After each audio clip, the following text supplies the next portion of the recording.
मथुरा श्री कृष्ण जन्मभूमि न्यास के जनसंपर्क अधिकारी विजय बहादुर सिंह झांसी भ्रमण कार्यक्रम के दौरान संघर्ष सेवा समिति कार्यालय पहुंचे, जहां उन्होंने समाज सेवी डॉक्टर संदीप सरावगी से मुलाकात की। डॉक्टर संदीप सरावगी ने उन्हें हार माला पहनाकर स्वागत किया और उन्हें रानी लक्ष्मीबाई की प्रतिमा भेंट की। इस दौरान उन्होंने पत्रकारों से वार्ता करते हुए कहा कि जिस तरीके से अयोध्या में भगवान राम का भव्य रूप विराजा है और काशी में भगवान शिव विराजमान हो गए, उसी तरह अब मथुरा जन्मभूमि में भगवान श्री कृष्ण जी अपने संपूर्ण वैभव के साथ विराजमान होंगे। उन्होंने कहा कि जन्मभूमि परिसर के कुछ हिस्से पर ईदगाह बनी हुई है, जो दस्तावेजों में राम जन्मभूमि की जमीन पर है, जिसका मुकदमा न्यायालय में चल रहा है। शीघ्र ही श्री कृष्ण जन्मभूमि न्यास अपना मुकदमा जीतकर सनातन संस्कृति का ध्वज फहराएगा।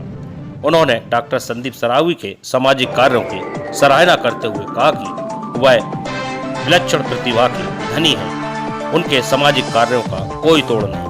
उन्होंने झांसी के बुद्धिजीवियों को भी मथुरा जन्मभूमि आकर भगवान श्री कृष्ण के दर्शन का आमंत्रण दिया। इस दौरान डॉक्टर संदीप सरावगी ने कहा कि अयोध्या और काशी के बाद अब मथुरा की बारी है। ऐतिहासिक नगरी है मथुरा और सनातन धर्म का केंद्र माना जाता है। इस यज्ञ में जो भी आहुति करने का मुझे अवसर मिलेगा, मैं उसके लिए तत्पर रहूंगा। इस अवसर पर समाज सेवी व पूर्व न्यायिक अधिकारी डॉक्टर रमेश दुबे, डॉक्टर अनुरुद्ध विजय, डॉक्टर पवन गुप्ता तूफान, प्रमेन सिंह, बसंत गुप्ता, राकेश अहरवार, संदीप नामदेव, महेंद्र रैकबार, सुशांत गैंडा आदि मौजूद रहे। सर, आज आपका संघर्ष सेवा समिति कार्यालय में आगमन हुआ है, किस उद्देश्य के साथ आप पधारे? यह ऐसा दिव्य संयोग है आज कि मुझे इस रानी झांसी के नगर में आने का अवसर प्राप्त हुआ। और विगत दिनों मेरी भेंट स्थान पर झांसी नगर में स्थापित प्रख्यात साहित्यकार और कवि पवन गुप्ता तूफान जी से हुई और उन्होंने मुझे प्रेरित किया कि आप झांसी पधारिए। और मेरी इच्छा थी कि ओरछा यहाँ निकट यही है, वहाँ के जो राजा हुआ करते थे वीर सिंह देव, उन्होंने कृष्ण जन्म स्थान पर अंतिम मंदिर बनवाया था 1658 में। तो राजा वीर सिंह देव की नगरी ओरछा में मुझे भगवान राम के दर्शन करने थे, तो मैंने रास्ता चुना झांसी होकर ओरछा जाने का। और फिर परिचय दिया, चर्चा हुई कि यहाँ के मुख्य समाज सेवी डॉक्टर सरावगी जी यहाँ पर हैं और इन्होंने बड़े उल्लेखनीय कार्य समाज सेवा के क्षेत्र में किए हैं। और मुझे यह भी जानकारी प्राप्त हुई कि एक बहुत बड़ा कार्यक्रम सामूहिक विवाह का कन्याओं का बड़े विशाल स्तर पर, भव्य स्तर पर आप करने जा रहे हैं। इसके लिए मैं शुभकामनाएं देने के लिए विशेष तौर से यहाँ पर आया हूँ। और विशेष कोई उद्देश्य, कोई हेतु इसका अन्य नहीं है, साधारण यात्रा और राम जी के दर्शन, यही मेरा मुख्य उद्देश्य है। राम कृष्ण जन्मभूमि के लिए आप क्या कहेंगे? कृष्ण जन्मभूमि की सेवा में विगत 40 वर्षों से कर रहा हूँ। विभिन्न दायित्व मैंने वहाँ वहन किए, सुरक्षा अधिकारी से लेकर अब वर्तमान में जनसंपर्क अधिकारी के रूप में काम देख रहा हूँ। अभी आप सब यहाँ के प्रख्यात और सक्रिय पत्रकार बंधु हैं, आपके संज्ञान में होगा कि जन्मस्थान प्रांगण में वो ईदगाह है, जैसे तत्कालीन वीर सिंह देव के मंदिर को तोड़कर औरंगजेब ने ध्वस्त कर निर्माण किया था, उसको हटाने के लिए विभिन्न कृष्ण भक्तों ने कई सारे मुकदमे अभी हाल ही में किए हैं।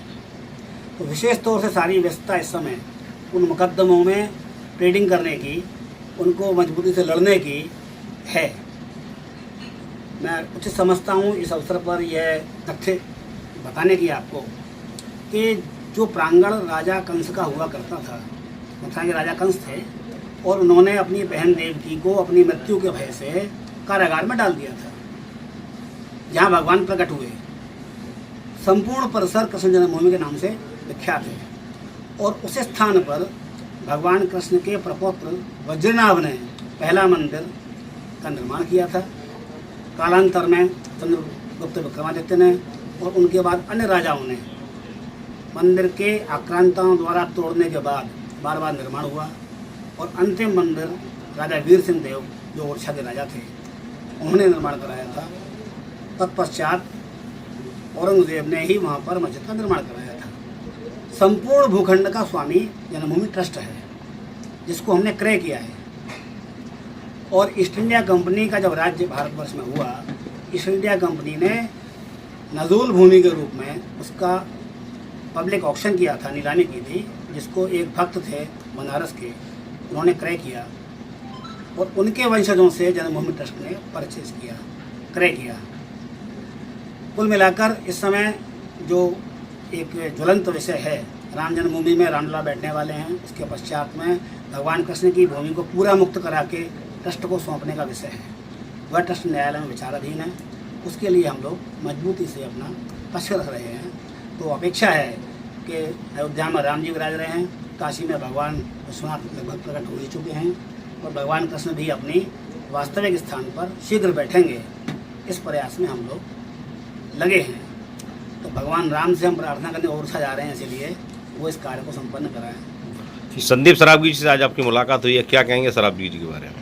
जैसा आपके व्यक्तित्व का परिचय मिला और अभी भेंट में जो संवाद हुआ, उससे इनकी समाज सेवा परिलक्षित हुई है और बड़ा विलक्षण इनकी समाज सेवा की जानकारी हमें मिली है। समाज का कोई भी वर्ग किसी भी समय आपके द्वार पर आए और वो निराश होकर न जाए, इससे बड़ी बात और क्या हो सकती है। वास्तव में यह काम तो होता है जनप्रतिनिधियों का, और समाज में जो प्रतिनिधि हैं समाज के, उस रूप में मैं देख पा रहा हूँ डॉक्टर सराबगी जी को कि ये किस प्रकार से खुले हृदय से सभी स्तर के यहाँ के निवासियों का या नागरिकों का या पत्रकार बंधुओं का या अन्य लोगों का सहयोग करते हैं। ये वास्तव में विलक्षण है और प्रशंसनीय है। न्यास के प्रभारी जी आए हैं, क्या कहना चाहेंगे आप? सबसे पहले धन्यवाद करना चाहते हैं हम भाई साहब का। आप छोटे से ही बालकाल से संघ के स्वयं सेवक भी हैं और इंदिरा सरकार द्वारा जब लोकतंत्र की हत्या कर देश में आपातकालीन घोषित करने के विरोध में संघ द्वारा संचालित सत्याग्रह में 23 दिसंबर 1975 को 16 वर्ष की आयु में आप कारावास भी गए और बजरंग दल हो या राम जन्मभूमि आंदोलन हो या विवादित ढांचे को भागीदारी में ध्वस्तीकरण करने के कई मामलों में देश के हित में और सनातन धर्म के हित में आपने अपना जीवन लगा दिया। और ये तो माता रानी का आशीर्वाद और आप सब लोगों का प्यार है कि जिन्होंने जिंदगी में अपना पूरा जीवन इस देश को दे दिया, उनके जो बच्चे हैं वो हमारे यहाँ तक आ गए, मतलब हमारे आशीर्वाद देने के लिए हमारे ऑफिस में आए हुए हैं। तो सबसे पहले तो भाई साहब का धन्यवाद करना चाहते हैं। और चूंकि आप लोगों को एक बात बताना चाहते हैं कि सनातन धर्म वास्तविकता में एक ऐसा धर्म है कि हम लोगों के यहाँ कण कण में राम है। कोई भी जात हो, कोई भी बिरादरी हो, हम लोग मतलब हम लोग कहीं से निकलते हैं ना, वो अपन को कोई फूल माला टंगी हुई कोई अगर आला भी दिखता है तो हम लोग वहाँ पे भी ऐसे करके निकलते हैं। ये संस्कार है हमारे। इन संस्कारों का शोषण किया है कई लोगों ने, हम लोगों को कमजोर माना है और शोषण किया है। उसके विरोध में भाई साहब अपना जीवन लगा रहे हैं और जनहित में, मानव हित में मैं अपना जीवन दे रहा हूँ। पहले भी आप लोगों के माध्यम से जनता को यह मैं आवाज़ दिला चुका हूँ कि मैं अपना संपूर्ण जीवन जितना भी हमारा है, हम जनता के हित में अपना जीवन समर्पित करेंगे।